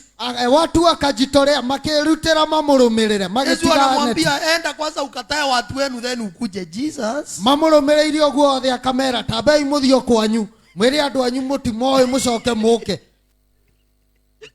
Another day na hidenge I think in John chapter 6 Jesus tells them you want to follow me. Yesu akawaambia mnataka kunifuata. I believe that statement was said before lunch. Akimera mbere ya tuthiete if you want to follow me, agikorwo mwena mane murenda kunumirira, you will eat my body, lazima mkule mwili wangu na mteremusha na damu, alafu mkunywe damu yangu. Guys were like, did we follow a cannibal? Andu makiambiria kurania wale tumefuata mkura watu, tumefuata kaiturumireira mundu uriaga andu. And many left. Na angi makieherera. Peter akajishikilia pale, lakini Petero akaendelea kushikilia. Jesus turned to Peter. Yesu akirora Petero akimwira, Peter, Petero, what are you doing here? Niki ureka haha? Your brothers have gone, follow them. Aria nyoko ane mathira ndumarumirire. And Peter tells him, Master. Lakini Petero anamwambia, it's like Peter is saying, when you serve the meat I will eat and the blood I will drink, because where can I go? You are the one who has the word of life. Yesu Petero akamwambia, nyama nitakula, damu nitakunywa, na hata ukitaka nikule nywele nitakula. Praise the name of the Lord. Hallelujah. I'm talking about people that have developed maturity. Nazungumzia kuhusu watu waliokomaa. Mature people do not get broken by simple pressure. Watu waliokomaa hawavunjwi na shinikizo kidogo tu. Mature brothers will start when churches are open. And even if they are close, they will still stand. Watu waliokomaa wataendelea kuokoka, kanisa zikifungwa na hata zikifunguliwa wataendelea kuokoka. Hello? Hello. All right. The other thing about this as I get out of this verse Jambo la mwisho ninapoondokea mstari huu is that it produces stability. ni ya kwamba huwezesha watu kusimama. Those are trials. Those are Hi- trials. Hayo ni majaribio. I want to talk about now temptations. Pia sasa nataka nizungumzie kuhusu mawimbi ya majaribio. In the few minutes that are remaining, Kwa hizo dakika chache zimesalia, you are saying trials come from God, tumesema ya kwamba mtihani hutoka kwa Mungu, but temptations come from the devil. lakini majaribio hutoka kwa shetani. Whatever happened to Jesus after baptism, Kile ambacho kilimfanyikia Yesu baada ya kubatizwa it qualifies to be both a trial and a temptation. kimefaulu kuwa mtihani na majaribio. It is a trial because he was led by the Holy Ghost, Ni mtihani kwa sababu aliongozwa na Roho Mtakatifu, but it is a temptation because the Holy Ghost handed him over to lakini the ni devil. majaribio kwa sababu Roho Mtakatifu alimpatiana kwa shetani. So what is a temptation? Kwa hivyo majaribio ni nini? A temptation is a provocation Majaribio ni uchokozi to do wrong, wa kufanya mabaya, especially by promising a reward. na sana sana mahususan kwa kuahidiwa And to entice. kitu ambacho kinafurahisha. So when we talk about a temptation, is that the provocation Kwa to hivyo- make you do wrong. Kwa hivyo tunapozungumzia kuhusu majaribio ni ule uchokozi ama uchochezi wa kufanya kitu ili upate zawadi. You are promised a reward or you are enticed. Unaahidiwa zawadi ama When Jesus was with the devil in the wilderness, wakati Yesu alikuwa na shetani nyikani, he was being told, if you are the Son of God, akaambiwa ikiwa wewe ni mwana wa Mungu, turn these stones into bread. badilisha mawe haya yawe mikate. And then when you look at that scripture, Lakini unapoangalia maandiko mengine, the 40 days fast were orchestrated by God. zile siku 40 zilikuwa zimepagwa na Mungu. So if Jesus turned stones into bread, he'll have done wickedness. Kama Yesu angebadilisha lile jiwe liwe mkate, angekuwa amefanya dhambi. A temptation is an opportunity Majaribio ni fursa that presents itself ambayo hujireta so that you can yield to your sinful nature. ili ufanye kulingana na matakwa ya mwili huu. There is a sinful nature inside every man. Kuna matakwa ya kufanya dhambi ndani ya mwili wa kila mtu. But when we got born again, Lakini wakati tuliokoka, we died to sin. sisi tukafa dhambi zote. But that nature inside us, Lakini ule ukawaida bado uko ndani yetu, it still speaks to us. bado unatunenea. That is why Paul says, Na ndiposa Paulo anasema, the things that I want to do, yale mambo ambayo huwa nataka I kuyafanya find myself not doing. huwa najipata siyafanyi, And the things that I don't want to do, lakini mambo ambayo sitaki kuyafanya I find myself doing. huwa napata nikiyafanya. And he says there are two forces at work in me. Na akasema kuna nguvu mbili ambazo hufanya And kazi, the two forces are in contradiction with each na other. zile nguvu huvutana ndani yangu. When I want to do things that please the Spirit, Wakati nataka kufanya mambo ambayo yanamfurahisha my Roho, flesh contradicts it. mwili wangu unakataana. Hello? Hello. So the devil knows Kwa hivyo shetani anajua inside you there is a sinful nature. ndani yako kuna hali ya dhambi. So he brings temptations. Kwa hivyo nakuletea majaribio. Temptations can come in the form of a promise or in the form of pressure. Yale majaribu yanaweza kuja kukiwa na zawadi ama ushinikizwe. Sometimes it may be pressure. Wakati mwingine unaweza shinikizwa, Like it happened to a man called Job. jinsi Jobu ilivyomfanyikia. He was put under pressure. Akawekewa mashinikizo. Why do temptations come? Kwa nini majaribio huja? What are the objectives of the devil Shabaha la shetani ni lipi when he is bringing temptations? wakati anakuletea majaribio? The first objective Shabaha la kwanza ama lengo la is to kwanza shake your faith ni kutigiza imani yako and your confidence in God. na pia jinsi unavyomwamini Mungu. The devil brings temptations Shetani anakuletea majaribio to shake your faith ili atigize imani yako and even to shake your confidence in God. na pia atigize ujasiri wako kwa Bwana. In the book of Job chapter 13, Kitabu cha Yobu 13. yeah, it's in the book of Job chapter what? Chapter what? Ayubu, kitabu cha Ayubu Right, chapter 13, verse number 15. mlango wa 13 mstari wa 15. Job, of course you know the whole book, Job is put under pressure. Unajua kitabu chote cha Yobu ya kwamba alikuwa anasukumwa. The devil wanted him to, his confidence in God to be shaken. Alitaka imani yake kwa Mungu itigizwe. But look at what Job says. Lakini angalia jinsi anavyosema. Even if he slays me, Tazama hata akiniua yet I'll trust in him. nitaendelea kumtumaini.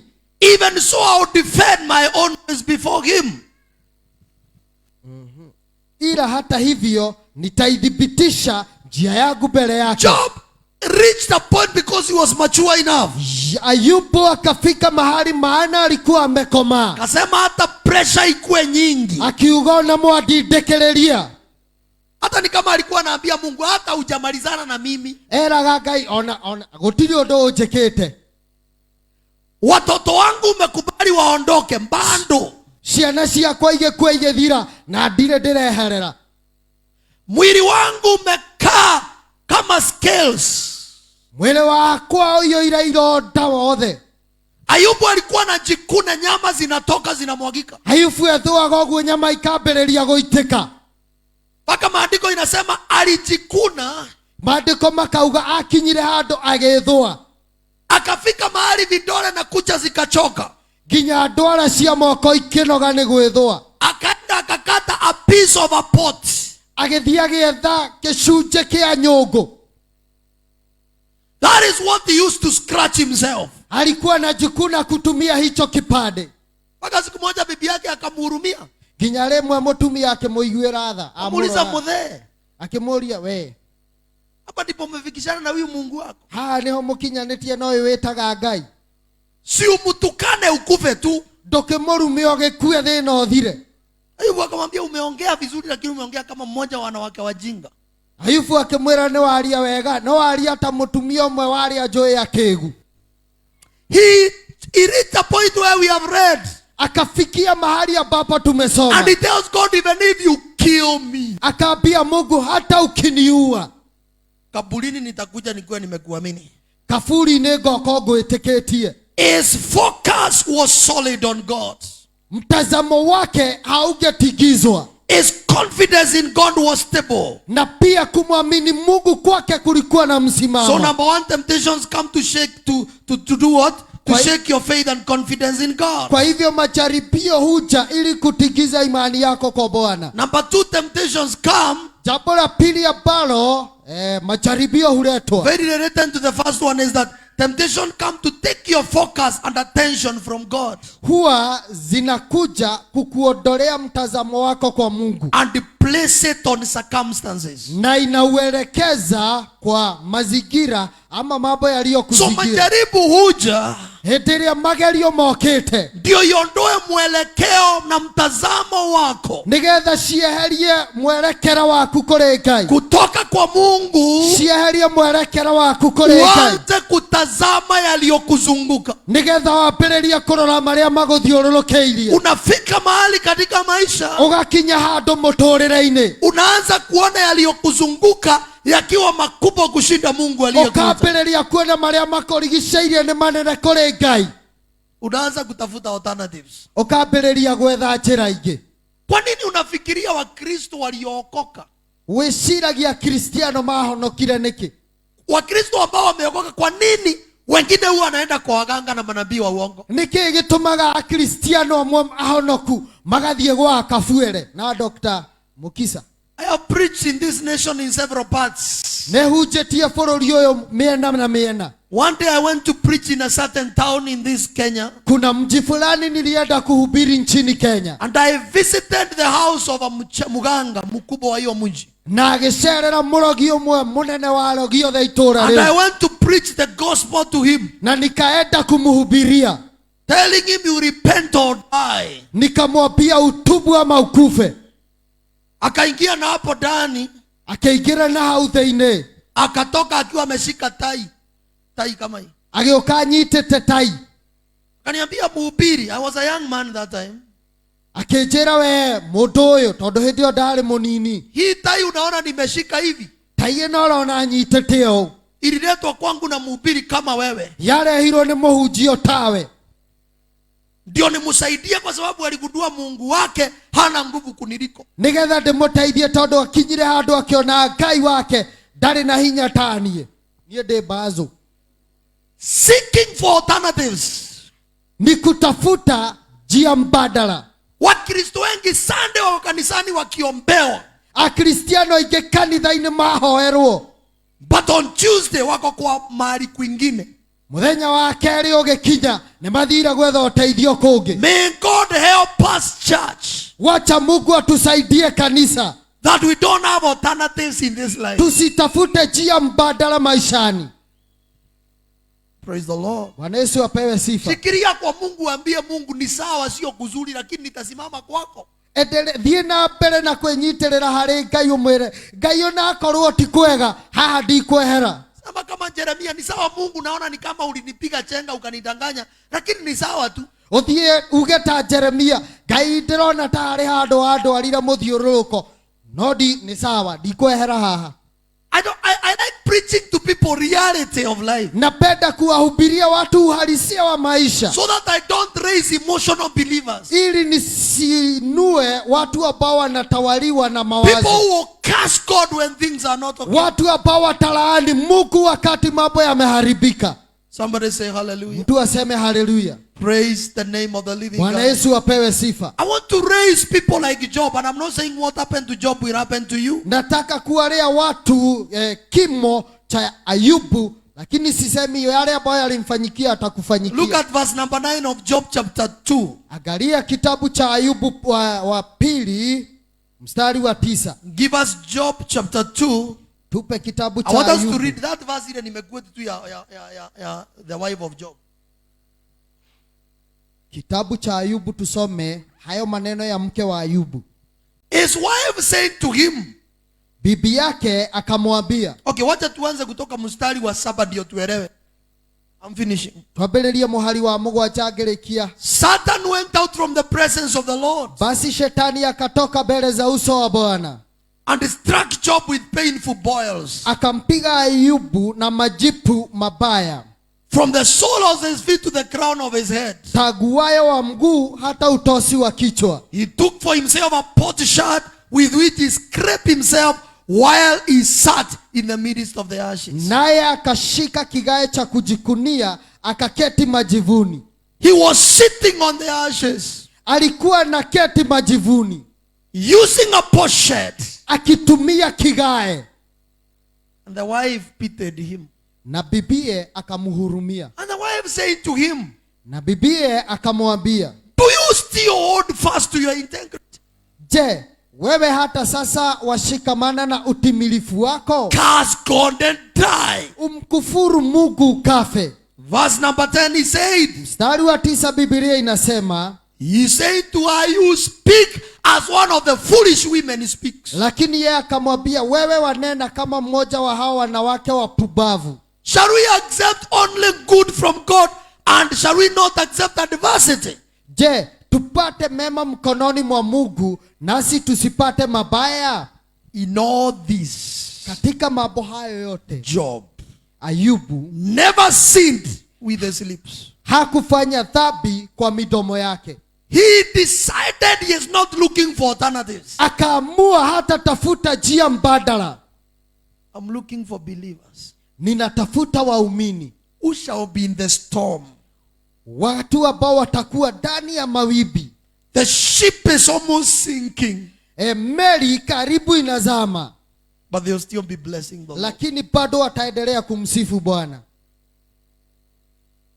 Praise the Lord. Bwana Yesu I'm apewe sifa. looking for people with the Matthias spirit and faith. Ninatafuta watu ambao wanaweza wakakufa kwa sababu ya imani. One Matthias, when he was being killed, Muumini mmoja wakati alikuwa na uawa, he was given a chance by his executors. akapewa wakati na wauaji wake. He was told, I'm giving you one opportunity. Akaambiwa, tumekupatia hii ikiwa fursa ya mwisho. Curse God. Mlaani Mungu Deny your faith. na umkane Mungu, And we shall let you free. na tutakuachilia. The man looked to heaven. Lakini yule mwanaume akaangalia mbingu, Then he looked at the executors. na akaangalia wauaji wake. He said, I have served him Akawaambia, nimemhudumia huyu Mungu 86 years. kwa miaka 86. In these 86 years, Kwa hiyo miaka 86 he has never done me wrong. hajawahi nifanyia mabaya. Why would I deny? Ni kwa nini nimkane? The Lord my God had this opportunity. Mungu wako amenipa fursa hii. He refused to see the fire that was lit for him. Akakataa kumkana hata akiwa ndani ya moto aliyoashiwa. Ni kama anaambia Mungu, unaweza kuwa umenikosea leo, Arera Ngai, no gukorwo ni uhiteirio muthi, lakini umenitendea mema huko nyuma. no ndingĩcũthĩrĩria na thutha nĩ ũnjĩkĩire mawega. Bwana, naweza kuwa nimekuomba pesa na hujanipa, Ngai, no korwo nĩ ngũhoete mbeca na ndũrahe, lakini na huko nyuma no kabere-inĩ there is something good you did for me. kuna mazuri ulionitendea. Do not allow the devil to preach to you on your current circumstances. Usikubali shetani ya kuhubiria ukiwa kwenye msimu huo. Preach to him on your past successes. Na wewe mhubirie kupitia ufanisi wako wa kale. Tell him, I might be in trouble today, Mwambie, naweza kuwa niko na shida siku ya but leo, I know my God will rescue me. lakini najua Mungu wangu ataniokoa. And even if he does not, Na hata kama hataniokoa, I will not bow. sitainama. Glory be to Jesus. Bwana Yesu apewe sifa. Number 3, temptations come Jambo la tatu, majaribu huja to make people doubt your God kufanya watu watie shaka Mungu wako and your integrity. na pia ukamilifu wako. Sometimes you go through situations in life Wakati mwingine huwa tunapitia mambo maishani, and there are people that are anointed by the devil. na kuna watu hutiliwa upako na shetani. They always ask you, where is your God? Wacha wakuulize, wapi Mungu wako? Have you been in a situation of pain and wicked men are prospering? Sijui kama umewahi jipata katika mahali umefinyiliwa, lakini wazinifu wanaendelea kufanikiwa. Everything is going right with everybody else apart from you. Mambo wengine wote mambo yao wakifanya yanategemea, lakini yako yanaendelea And kuharibika. that's why some fellas come like these guys who came to the life of Job. Na diposa watu wengine hukuja kwako kama walivyomkujia Job. Akina Eliphaz, Hawa hapa wanatajwa, akina Bildad. akina Bildad.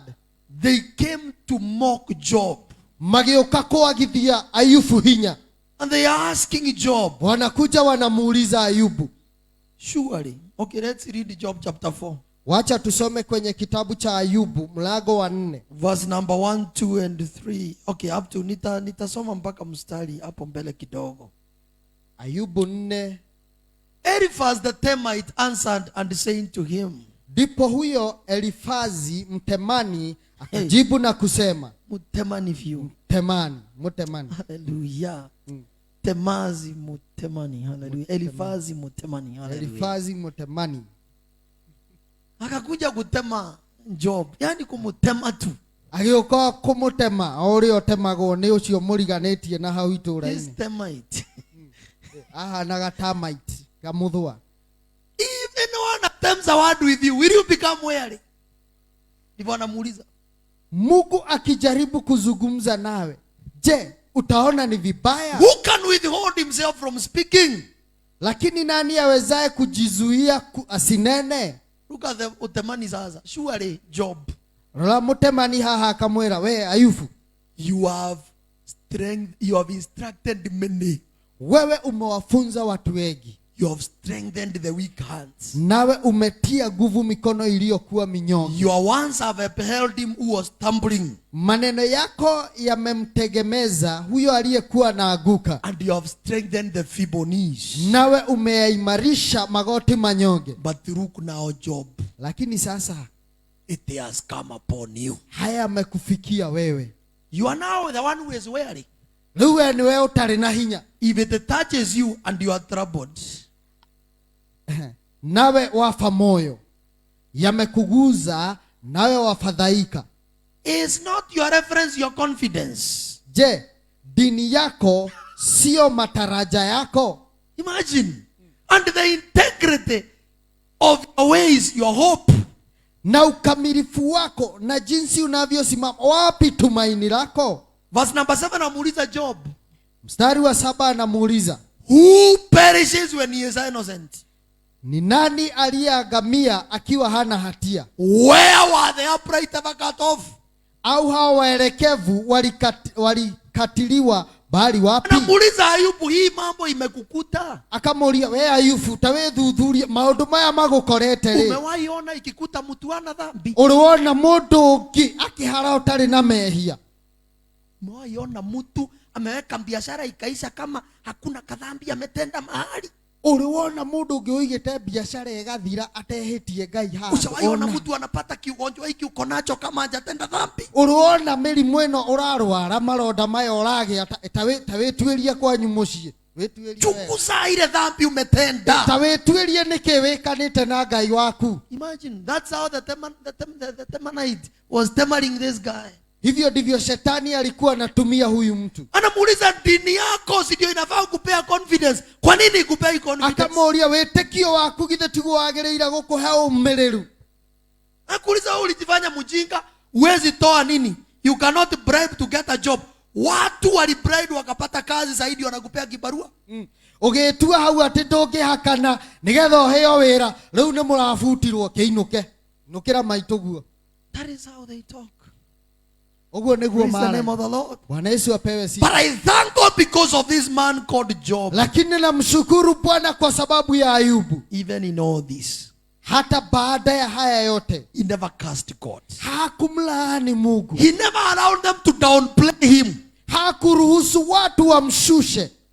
Usikubali watu wakuzushe kila wakati. Ndugeti- Sometimes waambiage, ninajua God will come. I don't know when, but he will come. Ndugetikagire andu makwagithie hinya, ona moka gukwagithia merage ninjui Ngai wakwa no ariuka. Am I talking to somebody today? Sijui kama kuna yote ninanenea. Praise the name of the Lord. Bwana Yesu apewe sifa. And number 4, because that's where I'm going to finish. Jambo la 4 ninapotamatisha, Temptations come to put pressure on you majaribu hukuja kukupa msukumo so that you can seek for alternatives. ili utafute njia mbadala. Pressure. Shinikizo. Jesus, you are hungry for 40 days. Yesu alikuwa na njaa kwa siku 40. He has the power to convert the stones into bread. Ana uwezo wa kubadilisha lile jiwe liwe mkate. Just change them, eat, and that's all. Si ubadilishe ukule na ni mkate tu na hauna dhambi. But I thank God because Jesus knew the words. Lakini namshukuru Bwana maana Yesu alijua neno. Next time we meet, I'll be talking now about how to handle. I'll talk about 2 things next time.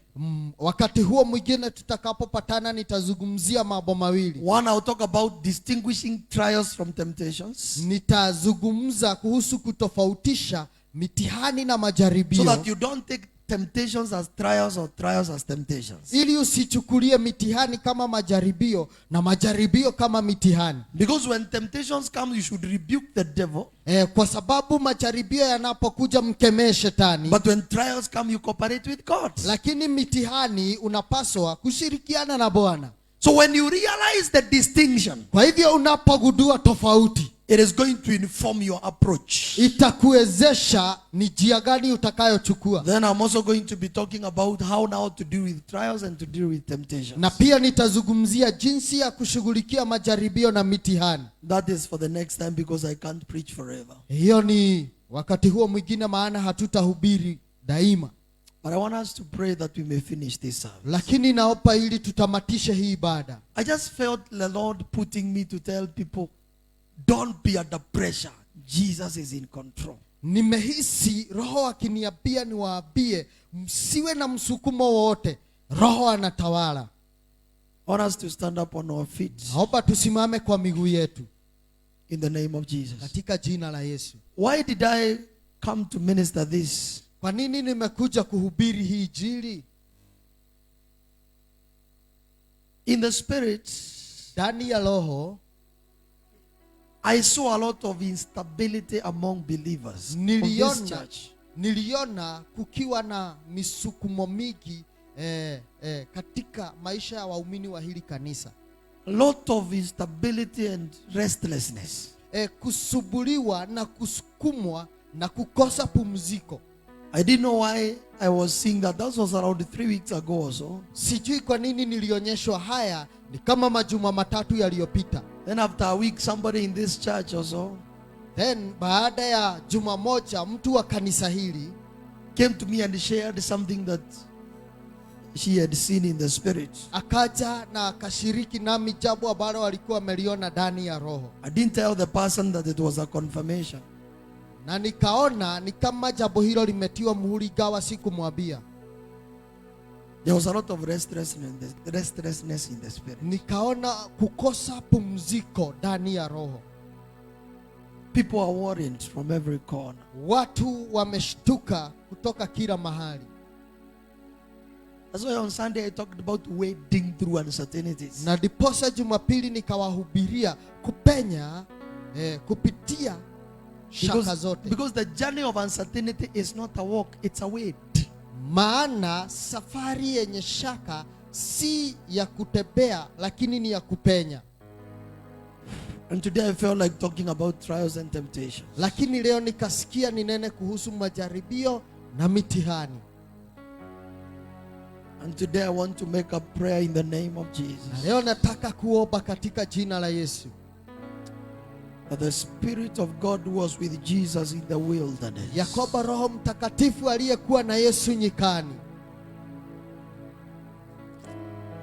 Will walk with each one of us in the name of Jesus. atatembea na kila mmoja wetu katika jina la Yesu.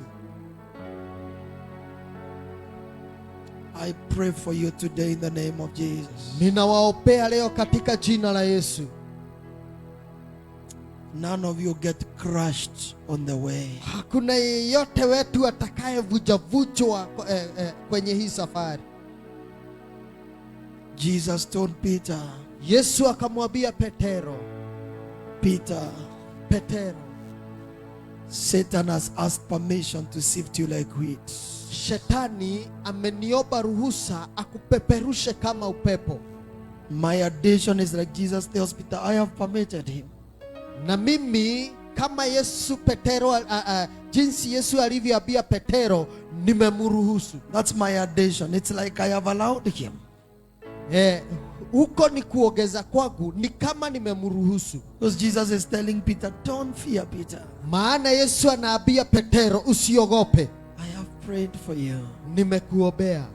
That when we are through with it, Ya kwamba utakapofaulu, encourage your brethren. kuja uwatie nguvu zako ndugu zako. In the name of Jesus. Katika I jina la feel Yesu. heaviness in the spirit. I don't know what's happening in the spirit, but I feel a lot of heaviness in the spirit. Ninahisi uzito ndani ya moyo wangu. Ni ushahidi, sijui ni kipi ambacho Roho anataka. Spirit of God, Roho wa Bwana, you are real. wewe ni wa ukweli. You are real. Wewe ni wa ukweli. I want you to open to whisper to the Lord and tell him, Jesus, I need your help in the name of Jesus. Nataka umnenee Bwana, umwambie unamhitaji.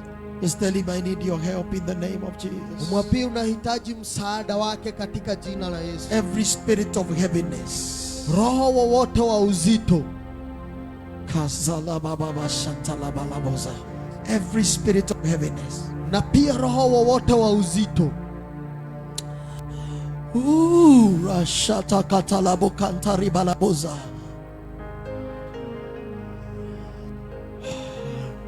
Just pray as you will, as you can. endelea I kuomba feel utakavyowezeshwa. the Spirit of the Lord is opening doors. Ninahisi Roho wa Bwana anafungua milango.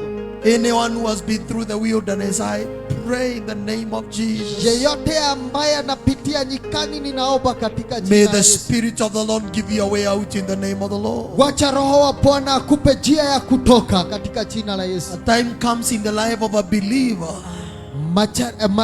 Wakati hufika kwenye maisha ya muumini where you can't even manage to shout in prayer.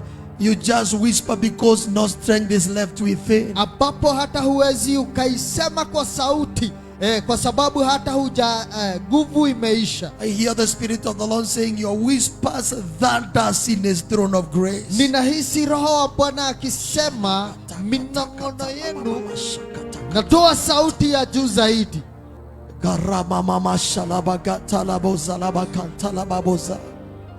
I know you are worried, but Jesus is saying, I am working out things for you. Najua unashtuka, lakini Bwana ananiambia nikwambia na kufanyia njia.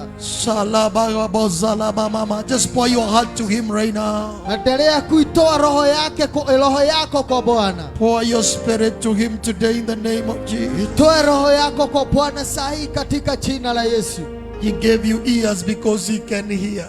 Na kwa sababu alikupa masikio maana yeye husikia. He gave you eyes because He can see. Akakupa macho maana yeye huona. Bible says when the children of Israel were in the trouble of Egypt, Biblia husema wakati wana wa Israeli walikuwa kwenye majaribio the Misri, Lord looked down and saw Bwana akaangalia na akaona the tribulations of the children of Israel, yale mateso wanayopitia wana wa and Israeli, He heard their cry, na akasikia kilio chao, and He came down to help them. na akashuka kuwasaidia. He raised a man called Moses, Akainua mtu aliyeitwa that Musa Moses may deliver His people, ili Musa akakomboe watu wake, regardless of how much Pharaoh withstood.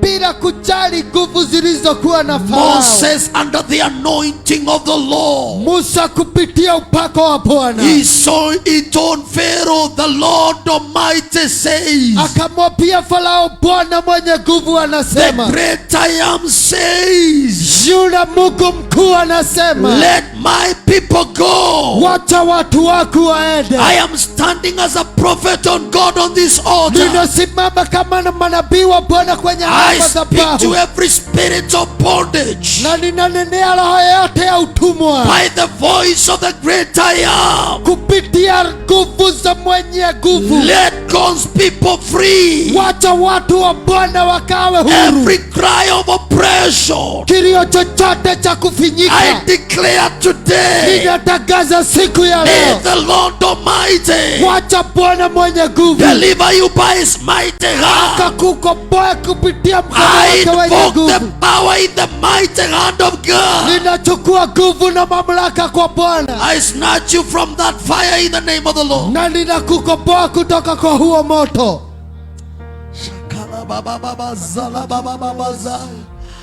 Miracles are happening right now. Miujiza inafanyika sasa. I see heaven open and the glory of God coming down right Ninaona now. mbingu ikifunguka na utukufu wa I Bwana see the unashuka. anointing that heals the sick and breaks bondages. Ninaona upako ambao huwaponya wagonjwa na I see kuvunja. the anointing and the glory that opens the eyes of the blind, makes the cripples walk, resurrects the dead. I see it moving in the lives of people today. Ninaona upako ambao hufungua watu macho, hufanya watu wasikie, na hata huwafufua wafu, unaenea katika maisha ya watu Be siku ya it in leo. your life in the name of the Lord. Wacha ikawe katika maisha yako. Every demon that has taken advantage of your condition, Mapepo yote ambayo yanatawala katika hali as yako, the prophet of God ordained on this altar, kama manabii wa Bwana aliyechaguliwa I kwenye madhabahu command haya, you to wither from the roots. ninakuamuru ukapoze kutoka mizizi. I release the axe of the Lord. Ninaachilia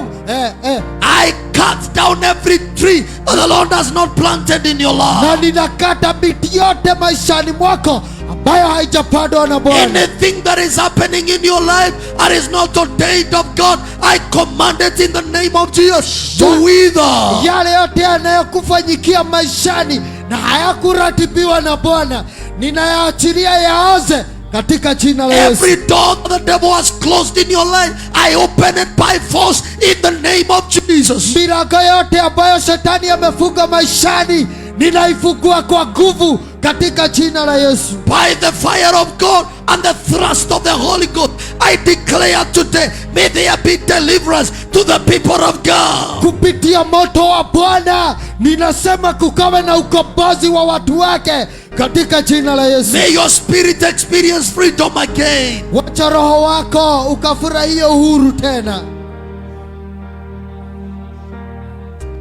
If you can pray, just pray in a minute in the spirit in the name of the Iwe Lord. utaweza kuomba, endelea kuomba ndani ya roho katika jina la Yesu. In the name of Jesus, in the name of Jesus, in the name of Jesus.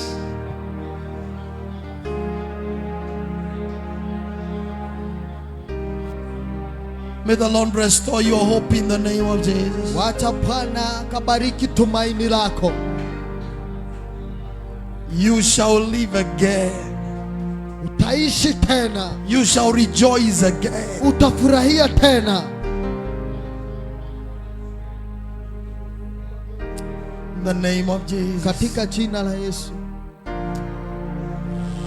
We lift up our voices before you, Lord. Tunainua sauti zako kwako Bwana, Just to bless you. ili tu kukusifu.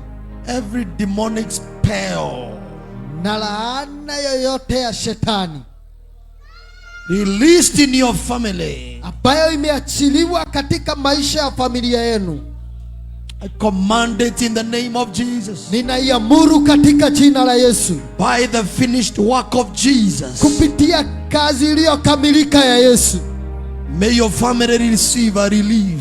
wacha familia yako ikapokea pumziko. Every depression, Shinikizo lolote every sickness that comes from pressure, na magonjwa yote hutokana na shinikizo, every blood condition, na magonjwa yote ya damu,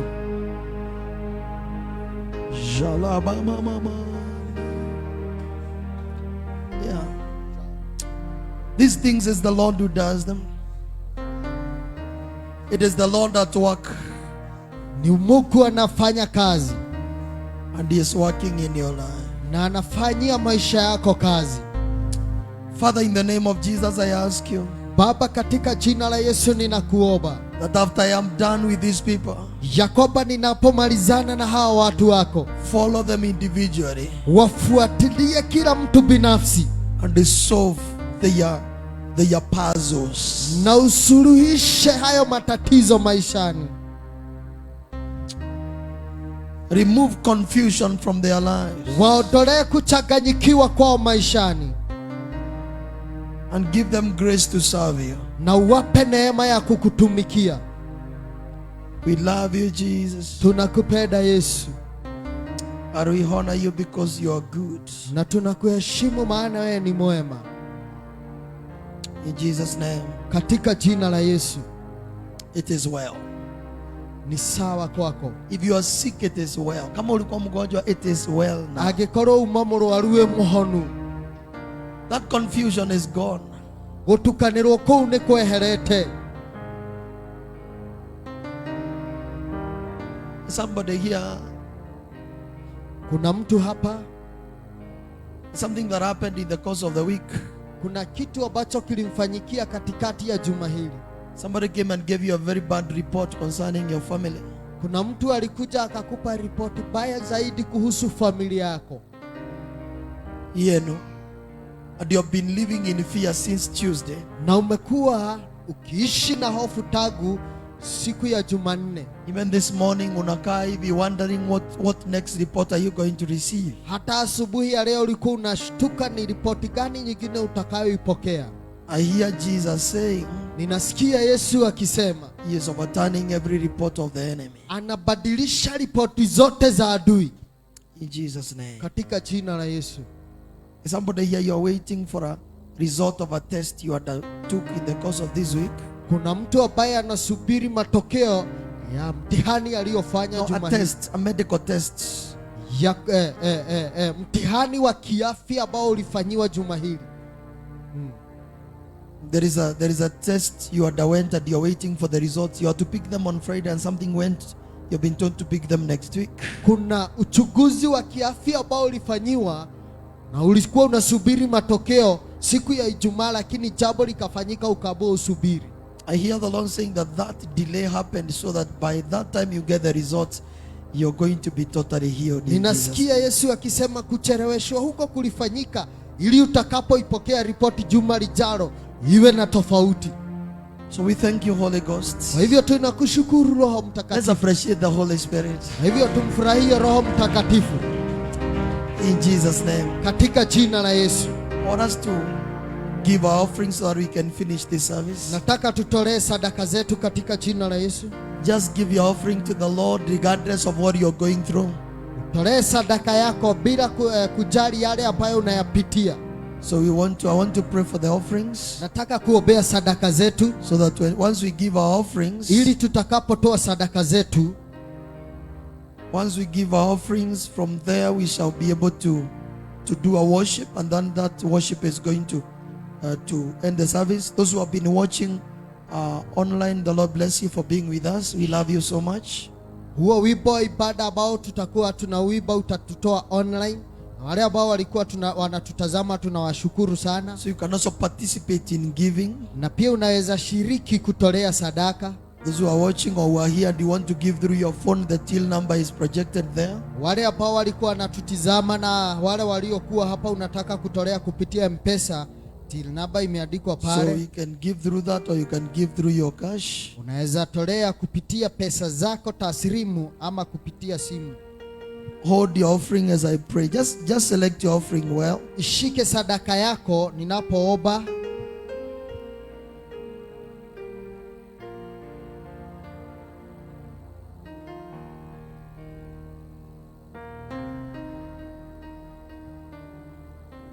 As you make a prayer to the Lord in the name of Jesus. Tunapoomba katika jina la Yesu. Just give to the Lord generously regardless of what you're going through. We are giving to the Lord because we love Him. Tunamtolea Bwana maana tunampenda. Kwa hivyo bila kujali yale unayopitia, toa kwa ukarimu. Give what you can give a friend. Mtolee kile ambacho unaweza mtolea rafiki wa If you dhati. believe God is your friend, you can give Him an offering of a friend. Kama unaamini yeye ni rafiki wa dhati, mtolee kile ambacho unaweza mpatia rafiki Don't wako just wa be dhati. giving the change and whatever was left after you bought everything. Give like you're giving a Usiku friend. unatolea Bwana masalio ya kile ambacho kimebaki baada ya kununua vitu vyako. So lift up your offering. Kwa hivyo inua sadaka yako. If yours is in the phone, you can also hold that phone because I'm praying. I'm Kama blessing the sadaka offering. yako iko kwa simu, pia inua simu yako niombe. Then after we finish, you are just going to do a worship, and then we are going to finish our service. Na baada ya kutolea tutaiba, then tutamatisha ibada yetu. Father, in the name of Jesus, Baba, katika jina la Yesu, we thank you because we are holding in our hands our offerings. tunakushukuru maana kwa mikono yetu tumeshika sadaka zetu. We want to thank you, Lord, because we are giving because we love you. Tunataka kukushukuru maana tunakupa, maana We tunakupenda. are bringing this offering like would offer to a friend Tunakutolea sadaka hizi kama tunavyoweza kutolea marafiki because zetu, we know you are our friend. maana tunajua ni rafiki We are wetu. not giving because of the circumstances, Hatukupi kwa sababu ya yale but we are yanayotuzingira, giving because you have given us. lakini tunakutolea maana umetupa. I pray that in the name of Jesus, to every giver in this house, Ninaomba kwa yule yote atakayetoa kwenye hii in ibada accordance to the scriptures, kulingana na maandiko that you're going to bless them, Lord. ya kwamba utawabariki Bwana. Extend their territories, Bwana, wanenepeshe mipaka yao expand their lives. na pia mnenepesha maisha yao, None of them will live a life of struggle. na hakuna kati yao takayeishi maisha ya kung'ang'ana. Devourers will not access their address. Uharibifu hautawafikia. Therefore, Lord, as they bring forth, Na Baba, wanapoleta, may the money they give get back to them, wacha pesa watakazozileta zikawarudie, multiplied in many numbers, ikiwa imezidishwa mara kadhaa, to the glory of your name. ili jina lako We liheshimike. thank you and we honor you. Tunakushukuru, tunakuheshimu. In Jesus' name we pray. Katika jina la Yesu tunaomba. Amen. Let's continue giving offerings as we do that worship. Then we Tuendelee do an kutolea announcement. sadaka zetu tunapoimba huo wimbo wa ibada. Unaweza haujawahi ku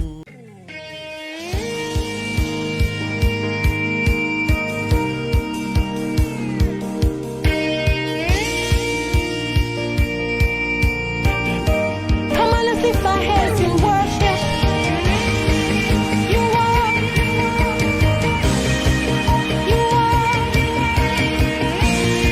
mighty God, you are. The oceans and the skies lift up their voice. The heavens and the earth loudly proclaim. All of creation and every nation will declare your majesty. Surely as the sun rises,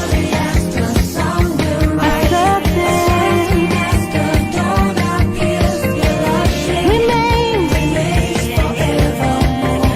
and even in the darkness,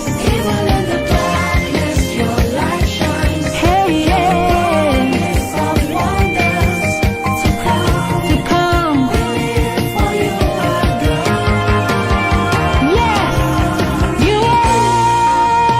Yes, you are the Lord, the Most High.